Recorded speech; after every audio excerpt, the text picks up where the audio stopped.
It's going to be a very hard thing to concede because we know there was massive fraud. In yet another blow to President Donald Trump's effort to overturn the election, a federal appeals court on Friday rejected an attempt by the Trump campaign to block President-elect Joe Biden from being declared the winner of Pennsylvania.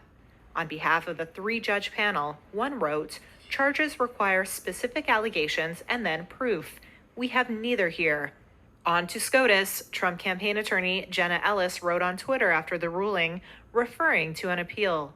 Pennsylvania this week certified Biden as its winner by 80,000 votes, in turn giving Biden all of the state's 20 electoral votes needed for him to clinch the presidency. But Trump has refused to concede. He continues to claim, without evidence, of widespread voter fraud, tweeting Friday, "Biden can only enter the White House as president if he can prove that his ridiculous 80 million votes were not fraudulently or illegally obtained."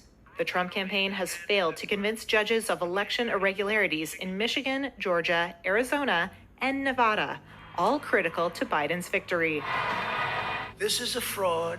But despite calling the election unfair time and time again, If you count the legal votes, I easily win. Trump said on Thursday he will leave the White House if the Electoral College votes for Biden when it meets on December 14th, the closest he has come to conceding. If the Electoral College does elect President-elect Joe Biden, are you not going to leave this building? Just so you, certainly I will. Certainly I will. And you know that. On Monday, Trump's administration cleared the way for a Biden transition, giving him access to briefings and funding, even as Trump vowed to keep fighting the election results.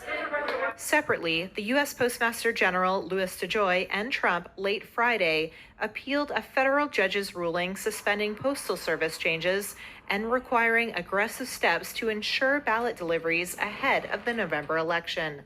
That's according to the Justice Department.